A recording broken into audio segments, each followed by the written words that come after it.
ప్రత్యేకంగా board meeting జరగటం జరిగింది. ఇందులో ముఖ్యంగా ఫిబ్రవరి 4వ తారీఖున జరగబోయేటువంటి ఈ రథసప్తమి ఏదైతే ఉందో దాన్ని ఎలా కండక్ట్ చేయాలి, ఏంటి, గతంలో జరిగినటువంటి ఇన్సిడెంట్ ఏదైతే ఉందో దాన్ని దృష్టిలో పెట్టుకొని ఎలా ముందుకెళ్ళాలి అనేది ఆఫీసర్స్, బోర్డు వాళ్ళందరూ కూర్చొని చర్చించడం జరిగింది. కాబట్టి అందులో కొన్ని ముఖ్యాంశాలు మీ దృష్టికి తీసుకోదలుచుకున్నాను.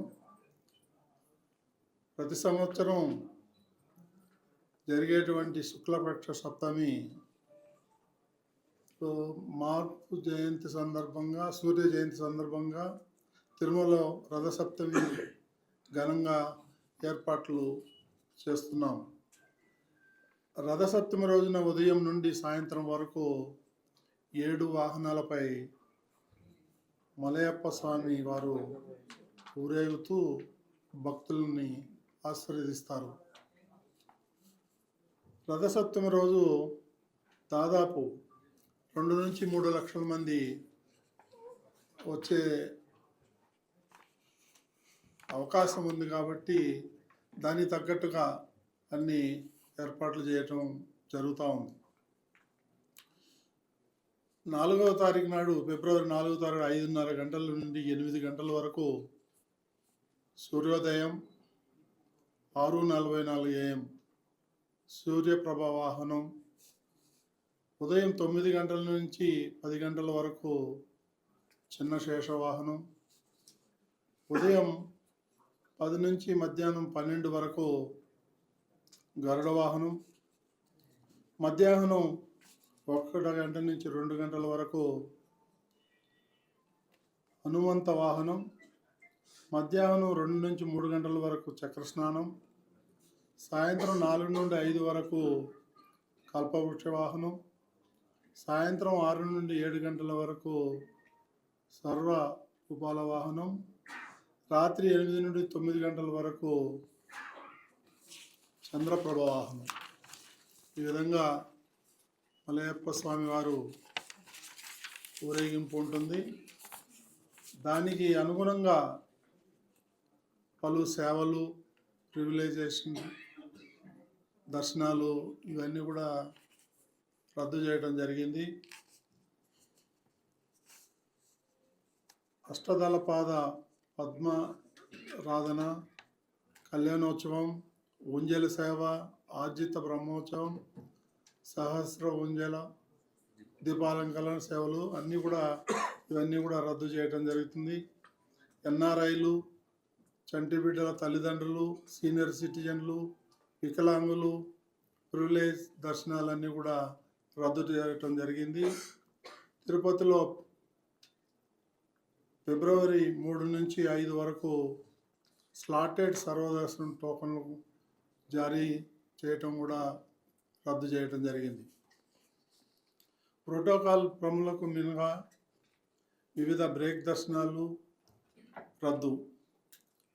బ్రేక్ దర్శనాలను సంబంధించి ఫిబ్రవరి 3న ఎలాంటి సిఫార్సు లేఖలు స్వీకరించబడవు. అదేవిధంగా ప్రత్యేక ప్రవేశ దర్శనం ఎస్ఈడి టికెట్లు ఉన్న భక్తులు వేచి ఉండకుండా నిర్ణీత సమయంలో మాత్రమే వైకుంఠ క్యూ కాంప్లెక్స్ వద్ద రిపోర్ట్ చేయాలని చెప్పి భక్తులందరికీ కూడా విజ్ఞప్తి చేస్తున్నాం. అదేవిధంగా విజిలెన్స్ అండ్ సెక్యూరిటీ ఈ యొక్క ఏర్పాట్లన్నీ కూడా చేస్తున్నాం. 1250 మంది పోలీసులు, సుమారు 1000 మంది విజిలెన్స్ సిబ్బందితో భద్రతా సేవలు చేయటం జరుగుతుంది. ఆక్టోపస్, ఏపీఎస్పీ, అగ్నిమాపక దళం, ట్రాఫిక్, పార్కింగ్ సమస్యలు తలెత్తకుండా ముందస్తు జాగ్రత్తలు తీసుకోవడం జరిగింది. గ్యాలరీలో ఉన్న భక్తుల కొరకు ప్రవేశ నిష్క్రమణ మార్గాల్లో పాటు అత్యవసర మార్గాలు, ఎమర్జెన్సీ గేట్లు కూడా ఏర్పాట్లు చేయడం జరిగింది.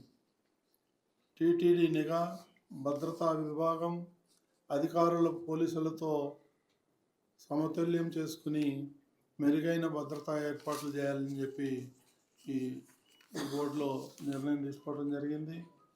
భక్తుల సౌకర్యార్థం చక్రస్నానానికి పుష్కరిణిలో ఎన్డీఆర్ఎఫ్ గజ ఈతగాళ్లను కూడా ఏర్పాటు చేయడం జరిగింది.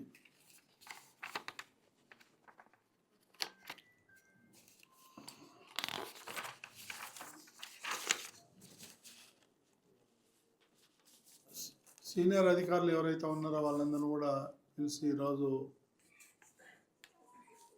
చర్చించడం జరిగింది. మాడవీధిలో భక్తులకు అందుతున్న సౌకర్యాల పరిశీలనకు సీనియర్ అధికారులతో నిరంతర పర్యవేక్షణ కూడా జరుగుతుంది.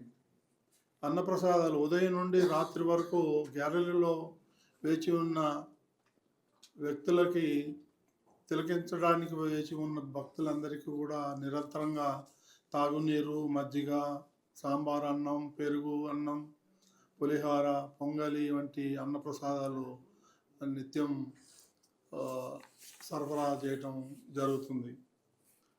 అన్నప్రసాదాలు ఉదయం నుండి రాత్రి వరకు గ్యాలరీలో వాహనాలను తిలకించడానికి వేచి ఉండే భక్తులకు నిరంతరంగా తాగునీరు, మజ్జిగ, సాంబార్ అన్నం ఇదివరకే చెప్పాను. అవన్నీ కూడా అందరికీ ఉదయం నుంచి రాత్రి వరకు వాళ్ళందరికీ కూడా ఇవ్వటం జరుగుతుంది. ఇక భక్తులకు చలికి కానీ ఎండకు కానీ ఇబ్బంది పడకుండా వాళ్ళకి కూర్చున్న గ్యాలరీల మీద ఈ టెంట్లు లాంటివి కూడా ఏర్పాటు చేయటం జరుగుతుంది. లడ్డూలు కూడా భక్తులకి అవసరమైన ఈ 8 లక్షల అవసరం ఉంటుందని చెప్పేసి తయారు చేయటం జరుగుతూ ఉంది. అందులో 4 లక్షలు ఇమీడియట్గా ఉంటుంది, 4 లక్షలేమో రిజర్వ్ పెట్టుకుంటాం. మొత్తం 8 లక్షల లడ్డూల్ని తయారు చేయాలని చెప్పి నిర్ణయం తీసుకున్నారు. ఇక మీకు తెలిసిందే కదా, విద్యుత్ అలంకరణ ఈసారి కూడా ప్రత్యేకంగా మన అధికారులు తయారు చేయటం జరుగుతుంది. వాహన సేవలు తిలకించడానికి భారీ ఎల్ఈడీలు ఇవన్నీ కూడా ఏర్పాటు చేయటం జరుగుతుంది. పుష్పాలంకరణ కూడా మొన్న ఏదైతే వైకుంఠ ఏకాదశికి చేశారో అదేవిధంగా పుష్పాలంకరణ కూడా చేయటం జరుగుతుంది. అదేవిధంగా పచ్చటి తోరణాలు, అరటి చెట్లతోని వీటన్నిటితోని పచ్చగా ఉండే రకంగా తయారు చేయటం జరుగుతుంది. భక్తులకు ఎప్పటికప్పుడు తెలియజేయటానికి పబ్లిక్ అడ్రస్ సిస్టమ్ కూడా ఏర్పాటు చేయటం జరుగుతుంది. ఎస్వీబీసీ ఛానల్లో నిరంతరం ఇక్కడుండే వాళ్ళకే కాకుండా ప్రపంచవ్యాప్తంగా కూడా ఈ తిలకించడానికి అనుగుణంగా ఎస్వీబీసీ ఛానల్లో నిరంతరం లైవ్ ఇవ్వటం జరుగుతుంది. అదేవిధంగా శ్రీవారి ఊరేగింపు జరిగేటప్పుడు వాహనాల ముందర సాంస్కృతిక కార్యక్రమాలు ఈసారి ప్రత్యేకం, చాలా బ్రహ్మాండమైన ఏర్పాట్లు చేయటం జరుగుతుంది.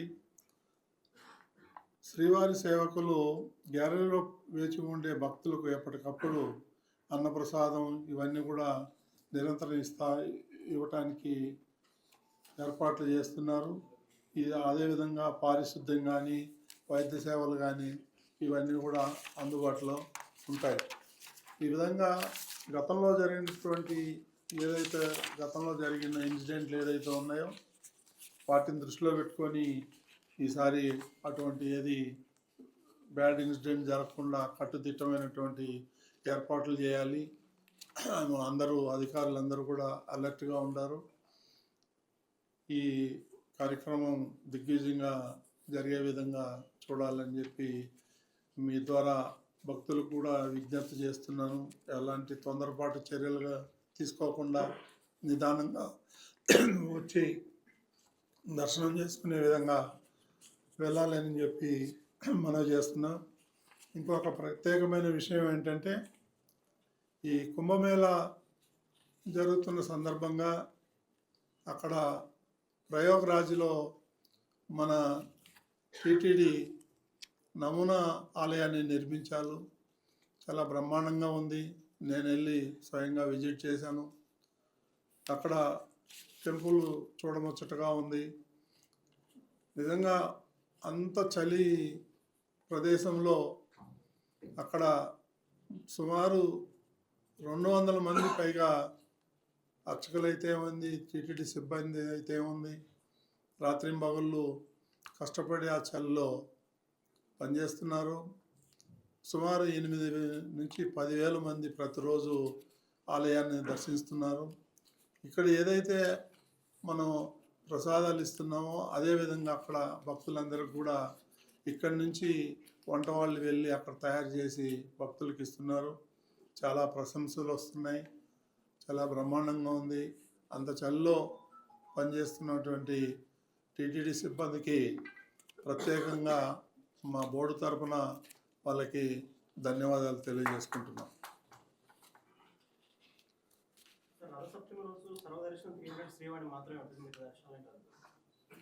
ఏ దర్శనం అన్ని సేవలు రద్దు చేసి SSD 3 days రద్దు చేస్తాం. 3, 4, 5 మిగిలి ఉంటుంది. ఓన్లీ విఐపి దర్శనం 4th మాత్రమే క్యాన్సిల్ అవుతుంది. 3rd డే మనం తీసుకోమన్నమాట. SSD వితౌట్ టోకెన్స్ తిరుమల అమలు చేస్తామా? ఫ్రీ దర్శనం ఫ్రీ దర్శనం, సర్వదర్శనం ఉంటుంది. సర్వదర్శనం ఉంటుంది కదా. సర్వదర్శనం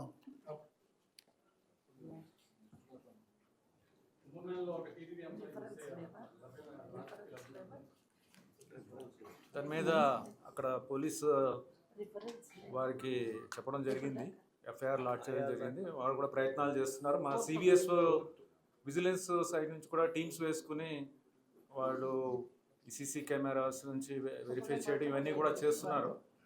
సో దాని మీద చర్యలు తీసుకున్నాం. ఓకే,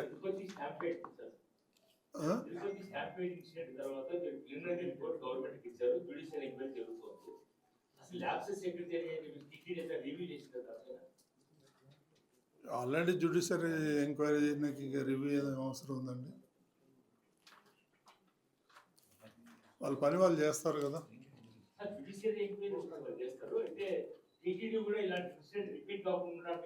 అదే కదా ఈరోజు ఎమర్జెన్సీ మీటింగ్ పెట్టిన కారణమే అది.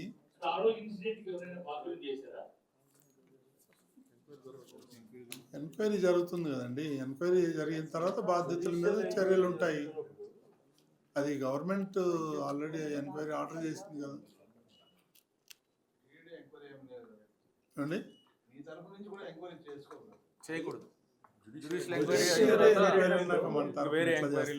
ఎంక్వైరీ చేసిన తర్వాత జ్యుడిషియల్ ఎంక్వైరీ రిపోర్ట్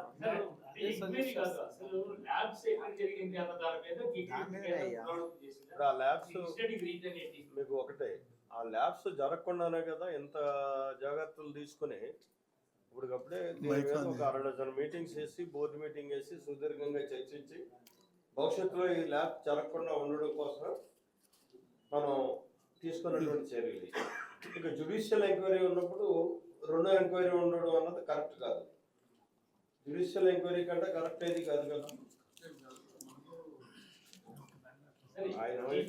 గతంలో జరిగినటువంటి ఏదైతే ఇన్సిడెంట్స్ ఉన్నాయో దాన్ని దృష్టిలో పెట్టుకొని దాన్ని అధిగమించి మనం ఏం చేయాలి, బెటర్ పర్ఫార్మెన్స్ ఎలా ఉండాలి అనే దాని మీద ఈరోజు చర్చ జరిగింది. ప్రభుత్వం ఆల్రెడీ ప్రాథమిక చర్యలు తీసుకుంది కదన్నా.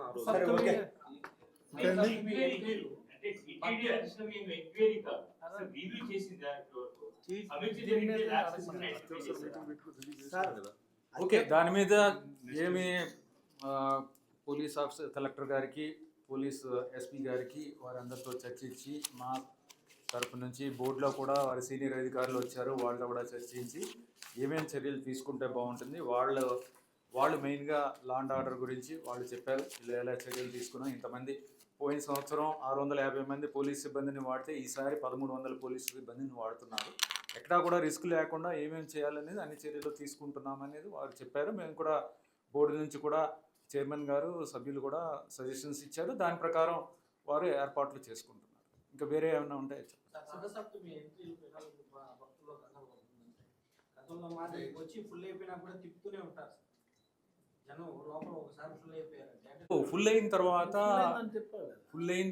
ఇంక మార్నింగ్ ఒకసారి అనుకోండి సార్ భక్తులు. అవును, ఖాళీ అయ్యేదాకా పోలీసు సైడ్ నుంచి లోపలికి వెళ్లకుండా, క్రౌడింగ్ జరగకుండా, ఓవర్ క్రౌడింగ్ జరగకుండా వాళ్ళు పోలీస్ సైడ్ నుంచి చర్యలు తీసుకుంటారు, విజిలెన్స్ సైడ్ నుంచి, పోలీస్ నుంచి. ఆల్టర్నేటివ్ స్క్రీన్ పెట్టి చూపించి అవన్నీ ఆల్టర్నేట్గా స్క్రీన్స్, ఎల్ఈడి స్క్రీన్స్ పెట్టడం, ముఖ్యమైన కూడళ్లలో అక్కడ హెచ్డి ట్రాన్స్మిషన్ చేయడం, మాడవీధుల్లో జరిగే వాహన సేవలు అవన్నీ వీక్షించడానికి ఈ ఏర్పాట్లన్నీ చేస్తున్నాం. బ్రహ్మోత్సవాలు కూడా చేసినాం, అవి కూడా కంటిన్యూ చేస్తున్నాం.